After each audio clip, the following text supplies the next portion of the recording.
in New York a few years ago, and it's me, Frank Zappa, Annie Lennox, Andy Warhol, and a few other people. Wow. Mick Jones from Foreigner.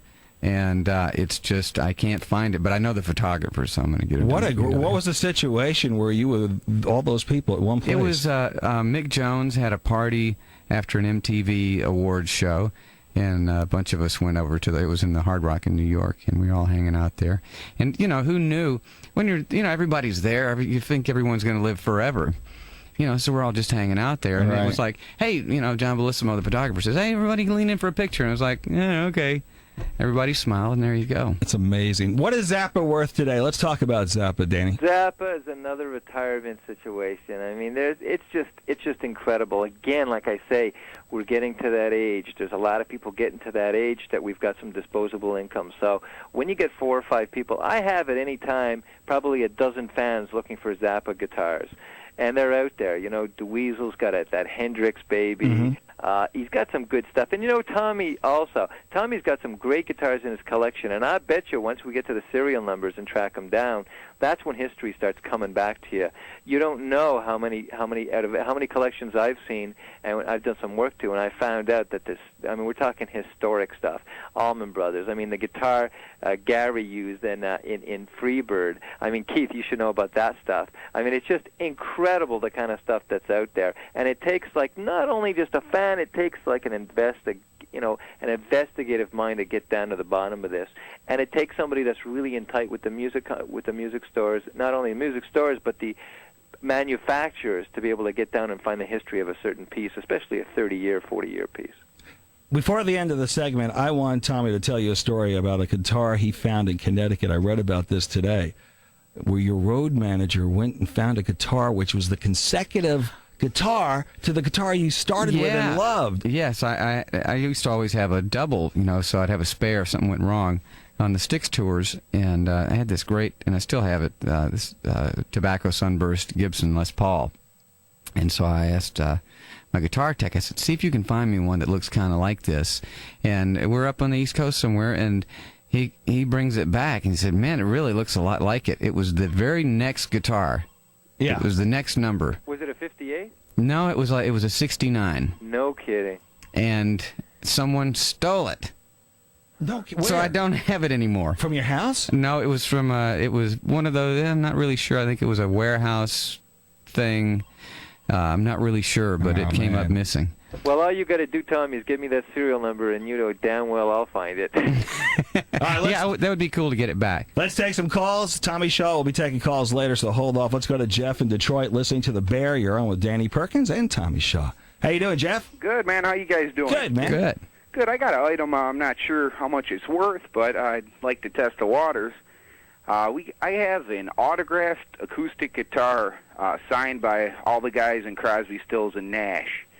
And I have, pictures of it when we got it, and, ticket stubs from that day, and it was actually used on stage that night. Oh, really? Photos with the band? Yes. With the piece? Yeah, we won a contest. We had the best banner, so we got to go backstage. We got pictures with our banner, with the guitar, the whole What kind of guitar is it? It's an Epiphone acoustic. Really? And they played it on stage? Yes. As you know, and I think Tommy will back this up with me, a lot of contest stuff like that is usually the cheaper guitars, but very rare do the bands actually play them on stage. Right. If they actually played it on stage, then it obviously is worth of more value. But, that band in particular isn't used to playing on Epiphones. I think that all three of them were playing on Martins, and I think they even strayed into Takamines for a while. But with the photos and with the autographs, a Crosby, Stills, and Nash guitar these days is about $2,500. Really? Oh, yeah. Okay. And they're all still alive, even. Oh, that doesn't make any difference. I mean, God forbid something might happen to the artist, an item will go to about 5 times. Stevie Ray Vaughan in question, I mean, I had a hard time selling signed Stevie Ray Vaughan guitars for $1,250. While the man was alive, and just goes to show you now they're selling for about $10,000. Well, it depends. Now, here, John Denver's stuff is not more valuable, is it? Well, I have a news for you. I got a call from one of his girlfriends from about 20 years past, and she's got $65,000. She wants to pay up to $65,000 for one of his guitars. All right. So if you've got the buyer and you've got the market, it's fine. If nobody wants a thing, then Jeff, we don't have it. But I've got people waiting for your guitar right now. Okay, you have a website, or how does someone get a hold of you? At the end of the program. You keep tuned. At the end of the program, we're going to give you all that info. Yeah, we're only going to give out the number once or twice, so get your pen ready, okay? All right, guys. Thanks a lot, Jeff. Bye. Thanks for listening to The Bear. Let's go to a cellular call. Should have went to him first. Sorry about that. Robert calling from Greenville, North Carolina, listening to RDU. How you doing, Robert? It's fine. You're on the air. Go ahead. Speak right up. A friend of mine has a page out of Maryland Manson's file with his autograph, and I was wondering if presently or in the future that could be worth any money. One page out of his bio. We're going to let you go, Robert. Get your answer on the phone, okay? 1-800-ROCK-TALK. Go ahead, Danny. Yeah, right now something like that's worth about $50 to $75, and it's climbing as it goes along because he's starting not to want to sign autographs. How about Kiss? Let's talk about the value of Kiss. Well, Kiss is on a road right now. Just to give you an idea, Kiss came out with a series of axe guitars. Everyone knows about those axe basses. They made 1,000 of them. I just picked up a 6-string axe guitar, which had to be a mistake that Kramer ended up doing. I've got number 35, and I really don't think there were more than 50 or 60 of them produced. I paid $3,500 for it, and well worth it. And I think in some deal in the next 3 or 4 weeks, I'll probably sell it for about $5,500 to $6,000, and that's signed and numbered. Now, I've got an Ace Frehley T-shirt, stage worn, signed by him. I can't give it away, but give me a pair of boots, and I can get you $10,000. How about Aerosmith? Aerosmith's the same kind of thing. Now, Aerosmith's really funny. They've decided that they don't want to sign guitars anymore, and they don't want to do too much anymore because they feel that their value as a band and as a signature has gone down. And I just got this from Wendy, their manager, just the other day. I disagree. I think that they should continue to sign guitars, especially for charities, especially for mine. But they just haven't. They made a decision not to sign guitars anymore, as is the Stones, and a lot. Eddie Van Halen doesn't sign guitars anymore, just basically because there's too many people getting these guys to sign anything under the sun, the cheap Japanese model ones, coming out of David Letterman, coming out of any show on interviews. They're getting them at the airport. Again, Tommy's no stranger to that, and these guys are selling this stuff, making a living out of it every day. What do you mean coming out of Letterman? I mean, these guys can't come out of the radio station you're in right now without getting swamped by people to sign guitars. Yeah, when you're in Los Angeles, it's very. I mean, it's just almost always happens when you come out of a nice restaurant, or if you're in Beverly Hills or something like that, or if you're at an event or something like that, you see the same people all the time. Same and people, got the and they got 10 or 15 cards, guitars in the car, or they've just got the cards, yeah. And they have you sign them, and I don't see anything too wrong about it. I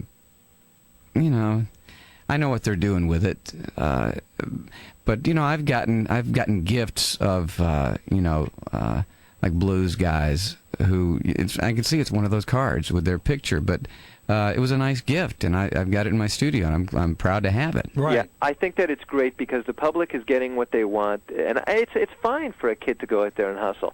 But I can see what they mean about when we're talking about guitars, because the bottom line is, guys, this stuff is ending up in which was once respectable places like the Hard Rock Cafe. You've got Squire Stratocasters up there signed by Styx, and we know that Tommy wouldn't even touch a Squire Fender Stratocaster, let alone play one on stage. But it's being represented as a stage-used guitar. And that's really why the artists have just been fed up with it, and they're starting to slow down on it. And which means the value of this stuff is going to go up through the sky also, especially the real stuff. All right, let's go to Randy listening to Z106. Randy, what do you have for us? Or it's Randall. Is it Randall? I'm sorry, Randall, go ahead, man. Yeah, I was wondering what a 63 Jazzmaster Fender would be worth. Just the guitar itself? Yeah. It's not signed by anyone in particular? No, not exactly. No, just the original 63 Fender Jazzmaster. Well, if it's in real good shape and it's original, it's about $2,500 to $3,000. That's a nice guitar. Yeah, it is a nice guitar. Yeah, especially people who made them famous. There was Elvis Costello, and then the guys from In Excess used them, and it all depends. When it's a big circle of guitars. The world turns around. It depends who's using them at the time. Slash brought back the Les Paul. A lot of people. There's your solid fan base But then when Right. somebody comes around and uses that guitar, it becomes famous again and everybody wants it. Hey, Randall, I appreciate your call. Thanks for listening to Z106. Let's go back to Michigan. Dan has, so we get a lot of guitars, but that's not all we're looking for. It could be backstage passes, autographs, cool stuff. Dan, what do you got for us? I got a 65 Gibson SG that was Johnny Winter's. You know, I've got some pictures of Johnny Winter with an early SG, and if it's actually that, and we can match it up. Now, what kind of documentation do you have? That's what I was going to ask. How do you know? It's my brother-in-law was working with them, producing with Ronnie Montrose in the They Only Come Out at Night album. Right. And in fact, his name's George Crombie, and he toured with them for years. And it's still in the case with the fragile handle with care stickers and the Winter logo painted on it. I got you. I mean, right off the bat, Dan, that's a really nice piece. I'm going to guess and say I'll probably get you in the area of about $15,000 for that. Wow. Now we share. Now, I say this at every show. He wants a cut. I want He the wants a public. cut. I want the public to understand clearly. When I say Dan's going to get $15,000, that means Danny is also going to get $15,000. That means the piece is worth $30,000.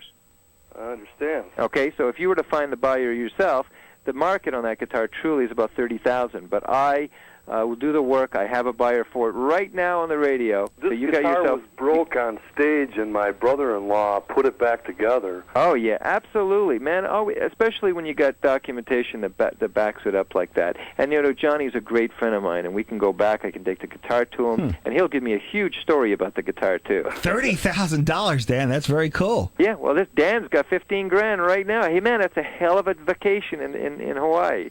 I had no idea that it's been a kind of a family heirloom type thing. Yeah, well, Dan, that's what I'm doing here, man. George passed away about 6 years ago, and he gave it to me before he died. So. Yeah, and in what a this great case, gift. the person I have in mind for it, the bottom line is that it's going to end up on display in the Guitar Hall of Fame anyway, so it's a good thing all around.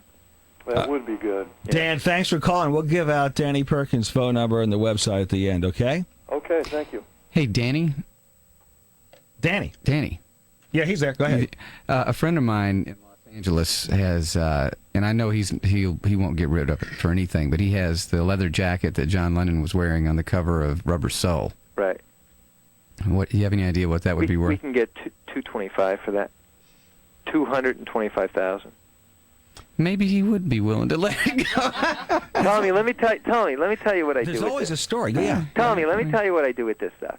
When it comes to John Lennon, now we got to act fast because, believe it or not, the Beatles fans are also getting into their 50s, late 40s, 50s, and they're starting to think about retirement, not about spending $100,000, $200,000 on this stuff, but right now for real Beatles stuff, because there's 9 times out of 10 this stuff is fake. When you get somebody in the business who had the reason and the rhyme and the background to have this piece, you put it up in auction. But first, Tommy Shaw and Danny Perkins, we go on radio, we go on an Allan show, we go on all those television shows, and we say, look what we got. Then we put it out on Reuters. We're in all the newspapers and all the guitar things and all the magazines saying what we have. Then we put it in auction, and then they do their magic. And I wouldn't be surprised if something like that wouldn't raise possibly $500,000. It's that crazy. We're not talking about the old May Pang clearing of her closet selling garments. No, this is the jacket. This is the that was real on the deal. cover. And I tell you, I think you'd still have to pry it out of his hands. Yeah. Yeah. Yeah. Well, I know you've got a lot of friends in this business, and I know they've got a lot of good stuff. And it's going to take a while, but hey, look, 20 years with the hard rock, I'm not retired totally, and I'm just starting to really spread my wings now because the items aren't going to one particular place now. Now I've got time to breathe and to really, really find the greatest stuff in history and truly get the value of it. And as you know, we don't have Japanese bidding against us anymore, so we actually have a chance to get a 58V. Without having to sell the farm for it. Now, people are calling up, I can see, with guitars, not necessarily signed, but that's what really makes it valuable when it has some contact well, with hey, a rock you've star. got Tommy Shaw and Danny Perkins there. Why not? Let's take the call. All right, let's take the call. Adam, what do you have?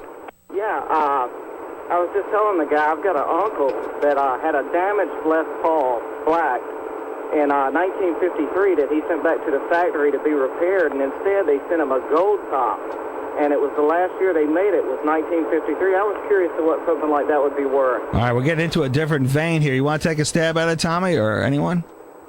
Wasn't used by any bands or anything. Yeah, that's the key. If you have something signed by a band, if just calling in with a guitar is not really what we're looking for. Well, I'm having trouble hearing you. I'm on the cell phone, but thanks a lot. You're welcome, Adam. Okay. Do you want to give a stab at it? Anybody? I mean, several $1,000s. Yeah. A 53 last numbered gold top, we can get that checked with Gibson for sure. It's worth around $9,000 to $10,000. Okay, we're going to take our last calls for Danny Perkins. If you got backstage passes, autographed ticket stubs, maybe even letter. I mean, I know from talking to you in the past, you've had some very strange things. You had Stevie Nicks' X-Ray. X-Ray showing her implants. I've had the Buddy Holly plane that the Three Legends died in. I've had the plaster casters from the twins who went out and used everybody's Johnsons to make those plaster casters. Tom, do you remember those? I missed out on that one. Two girls used to go around and make plaster casters. I remember when that was going on. And then they sold recently. The Hendrix sold for $55,000, which was a giveaway, and Roger Daltrey sold for like $10,000. The girls actually sold the molds about 5-6 years ago in auction. Right. It was so cool. I'm glad I missed out on that one. All right, we're going to take another break. A few more calls for Danny Perkins, and then Tommy Shaw is with us. We're going to celebrate Styx, the damn Yankees, and his solo career. It's going to be a great program. Don't touch that dial. Directed.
There you go, a little extra long bumper from Seven Deadly Zens. That's brand new Tommy Shaw. And Tommy Shaw is in the studio. Let me turn that down a little bit because he's going to be playing live in a little while. Tommy? Man. Great to have you here, Thank man. you. That sounds so good. We have Danny Perkins, the king of rock and roll memorabilia. And we'll take a few more calls if you have something of value. He is the king. He is the king. He's a cool guy, too. He knows everybody. All right, let's go to Fox 102, Columbia, South Carolina. Jeff, welcome to the show, man. Hey, I just wanted to ask you, I have a 1982, it's a backstage pass from The Who. It's from the very last tour. I mean, not the reunion one, but the It's Hard tour. And it's one of the backstage passes for that. And it's not autographed, just it's just from the very last tour they did. $25. Now, if it was autographed, let's say John Entwistle signed it, how much would it be worth? $25. Oh, if it was signed by Townsend, it'd be $125. Yeah. How about, all right. It just goes to show you some. Now, Van Halen today is not that hot. I appreciate your call, Jeff. Van Halen's not as hot today on the charts or sales. Yeah, but you know, I don't know why. These guys, I saw them in Australia warming up for the tour, and I really think this guy is doing a good job. I think that everybody's killing him. I think that everybody is this in the band. I think this guy's doing his job. I think that the show was great. I think that he's going to prove. He's going to be full circle, prove everybody that they can kick some ass. Because let's be honest, Eddie, no matter how you look at it, Eddie's always going to be Eddie. He's not going to become an Eric Clapton. He's not going to become a Jimi Hendrix because he just doesn't get up there and sing, okay? And if he did get up there and sing, he'd be able to do it. So I believe Eddie Van Halen continues. I just sold one of his guitars for $75,000. This man is alive. This man is alive and well. And I sold one of his guitars for $75,000. Wow, I just see a call, not to change the subject, but I see someone just called in that has a Hendrix headband. There you go. All right, we'll get to that in a second. The only thing I want to say about Van Halen, and that may be true, Eddie Van Halen still rocks and his guitars are worth a lot of money when he signs them. But I think the public is a little upset the way they treated Dave and the way they treated Sammy, and I think the public's just not ready for it. And the new album just didn't click. Yeah, but did you listen to the album carefully, Alan? I listened to it a couple of times, but no, I didn't. I can't say it didn't grab me. I don't know. You know, the bottom line is, and it's all business, but the bottom line is he wants to do his Dark Side of the Moon, and he's just not going to do it. So he's got to be happy doing what he does. He's got to be happy with that. I mean, let's face it, the guy is up on the top echelons when it comes to guitar gods. I mean, let the guy be there, let him be happy, and let him go out there and sing his Matilda. Yes, everybody hated what he did to Dave. I'm happy that I don't see Sammy Hagar's name on autographs anymore, as far as the group's concerned, but that's a personal marketing decision. And I think that Eddie Van Halen, no matter what he does, no matter where he goes, will always be a fine, strong memorabilia piece. And I'll always get great, great money for Eddie Van Halen signed guitars, which he just absolutely refuses to do anymore. Okay, let's go to Tom. What do you have for us? Listening to WRDU, Tom, what do you have? Hello, Tom. Yeah, man. What do you got for us? Got a handbill from the Fillmore West New Year's Eve dual thing here. Grateful Dead at Winterland and Cold Blood Elvin Bishop at the Fillmore West. Right. Just wondered if anybody had any idea what that might be worth. It's worth $125. You're kidding me. That's not bad. The posters were $1,250. Man, oh man. So what did you think it was worth, Tom? To tell you the truth, I had no idea. I can't even believe I still have the thing. Yeah. I can't believe it made it home with me. Do you guys know that? Remember that tour that Hendrix did with the Monkees? Yeah. 7 or 8 days. Do you know that a stub from that show, it doesn't even say Hendrix on it, but as long as the date is during that period of time, those things are going for $2,000. Man, I remember that tour, and I thought, I'll see him next time he comes through. Oh, man. Tom, that's pretty cool. Thanks for calling, man. Yeah, man. Have a good one. We'll give Danny Perkins' number out in just a bit and his website, okay? Our number is 800-ROCK-TALK, 800-762-5825. 2 more calls for Danny Perkins, and then we're taking calls throughout the rest of the night for Tommy Shaw. All right, let's go to, let's go to Wilmington, North Carolina. Rock 104 listener, Hendrix Headband. What do you have, Peter? Yeah, hi, Alan. I want to throw this out. Nobody's called with it, but a friend of mine gave me a Hendrix headband. He was there at the show. They wheeled him to the front in a wheelchair, and at the end of the show, Jimmy pulled it off and handed it to him. No real way of authenticating it, but I thought I'd call and ask if you could authenticate. What show? North Carolina? What's that? It was in North Carolina, I believe. Well, there's a lot of ways to authenticate it. I got over 125,000 pictures of Jimmy in all kinds of shows. All we got to do is match that headband up with the photos, and he's got himself about $5,000 to $10,000. No kidding. It's got a weird purple stain on it. That, of course, we've never tried to wash it off. But that's Monica Lewinsky. Yeah.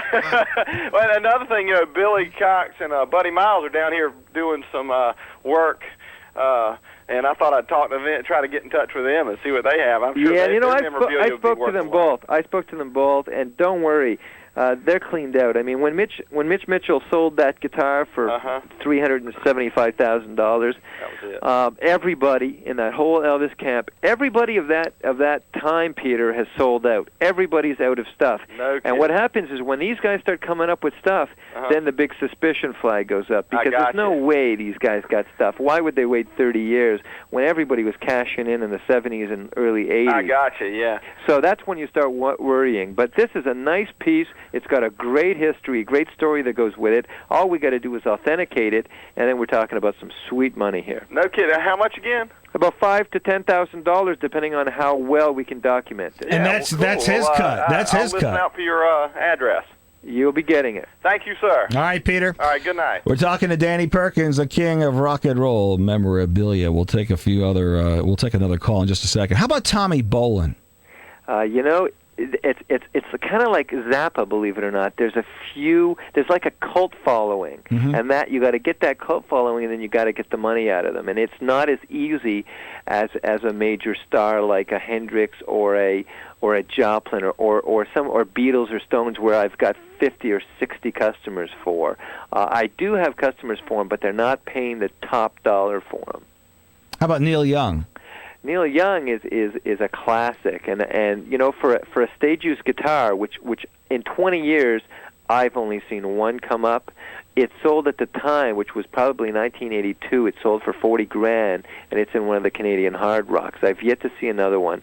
Signed guitars will go for $3,000, but stage use stuff. I remember at a show, some girl grabbed his headband and ran, and he was real upset, and he kind of begged her to come back, and she came back from the bleachers, man. She came all the way back and gave him his headband back.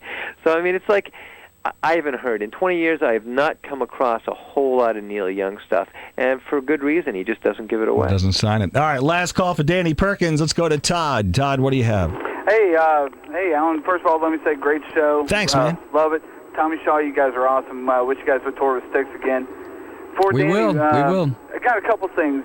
First thing I got is a Jimmy Buffett autographed book from Where Is Joe Merchant. I've got a picture with it. So it's authenticated.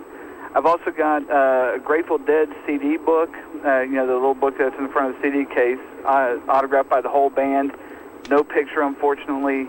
And then the last thing is is Joe Satriani signed CD with a picture with that. I was just wondering if you have any idea about the values. Yeah, the Buffett piece is $100. The Dead CD is $350, and the Satriani is $100. Oh man, sweet. All right, well I appreciate it. All right, Todd. You guys have a good night. Good talking to you, man. Okay. 1-800-ROCK-TALK is a number. Don't call if you're calling for Danny. We'll have Danny back on at another time. But if you have rock and roll memorabilia and you want to contact him, or if you have, listen, your parents might have stuff in the basement. They don't even know the value of this stuff. So even if these bands are ancient to you, there may be something in the house you don't even know about that can bring some money into the door. Danny, give out all the vital information, your phone number and your website. The phone number, 514-624-8515, and the web page is backstage.ca, not .com, it's .ca. And let me remind everybody from the top of the show, as I mentioned, I have a very high-profile actor who's looking for a Hendrix guitar. We are talking high seven figures here, folks. So we must really try and get our minds together and find that Hendrix Strat, because he's willing to break all records to get his hands on this. His number again is 514-624-8515. 514-624-8515, and the website is www.backstage.ca. CA. Okay. All right. Before we let you go, got your final comments here for Tommy before he takes off and plays his guitar. Tommy, good luck. Break a leg. You. Have Keith call me. Tell me where you guys out, and me and Joanne will fly out and see you. Well, it was great talking to you. What a great surprise. All right, buddy. It's nice to hear from you again. You got a lot of people shaking their heads here going, oh, my God. Well, you know what this stuff's worth. It's always interesting to hear this. I guess to tell you a story, one of my favorite singers of all time is Burton Cummings. Remember the Guess Who? Mm-hmm. Great band. And I'm talking to Danny, and he said, oh, here's his phone number. And he gives me the guy's phone number. This guy, you want a phone number of a rock star, Danny Perkins has the phone number. But, hey, Danny. Tommy, I promise I won't give your phone number out. Me too. All right, well, man. I'm not there anyway, so. Cool. It's great, but, when you do this sort of stuff, you have all this stuff laying around your house left over from tour, and it's like it's just this stuff that's in your way, and it's always blows me away to hear Danny, because Danny he appreciates the value of this stuff. Oh, yeah. And you know what else is valuable? Tommy, Danny doesn't handle this, but old records, vinyl is starting to be worth money. Not for you, I know, Danny. For you, that's not what you're interested in. But there are collectors out there who want vinyl now. Vinyl is starting to come back. Oh man, you know that gold vinyl you guys did with one of your albums? Mm-hmm. That stuff, that's got to be worth $30, $40 these days. You know, I left, when I moved away from Michigan, I left like 2 boxes of those in the basement. Which album? I bet they were brand new. There were these Grand gold Illusion. albums. Was it Grand Illusion? Yeah, Grand Illusion. Gold vinyl. Yeah, and I left a whole... One of your albums were laser etched, right? One of Paradise Theater, and then there was a picture disc of Pieces of 8. I left all these things and it just left them there. Oh, man. Well, Tommy, let me tell you, you have got a huge following, and I know that when you think about the Styx website and all the traffic, that you might think it's for them all. I'm telling you, I've got probably I got maybe 15,000 names and addresses, website people that are just running after your stuff.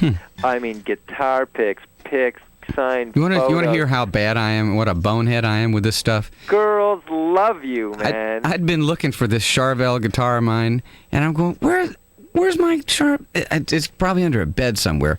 And we're playing in Tokyo, and I go into the Hard Rock Cafe, and I look up on the wall, and there it is. I forgot I gave it away. You forgot you gave it away. Well, you just keep rocking, and you have Keith call me, because I will. And I'm sure we'll run into you on the road, too. All right, Danny, thanks a lot, man. Thanks, Al. You have a good night. Bye. All right, Tommy Shaw is with us for the rest of the night. Well, as long as he wants to stay, he is welcome. He's got his guitar.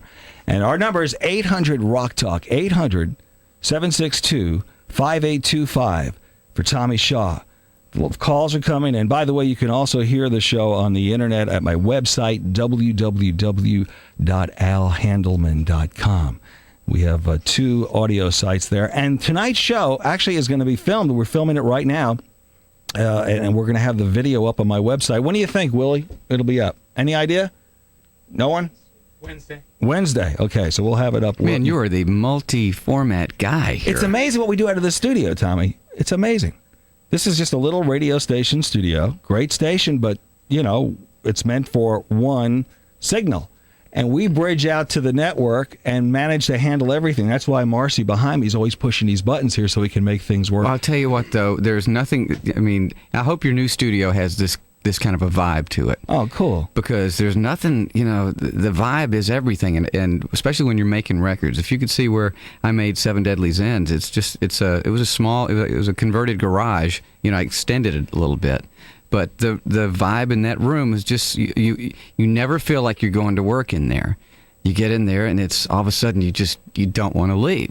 That's what you got going in here. Your garage, by any chance? Mm-hmm. Is this? Yeah, that's the way. See, that's the way Ted Nugent has it. He does his show from his barn. Oh yeah, I've been out there. Yeah, that's right. You have. It's just a great feeling when you can have your family around you or your familiar things. Yeah, you really capture some magic. Well, I got to ask you a question. The last 2 times you're on, I forgot to ask you the name Seven Deadly Zens. I just can't let that go by without asking the story behind it. Why you chose that as a title?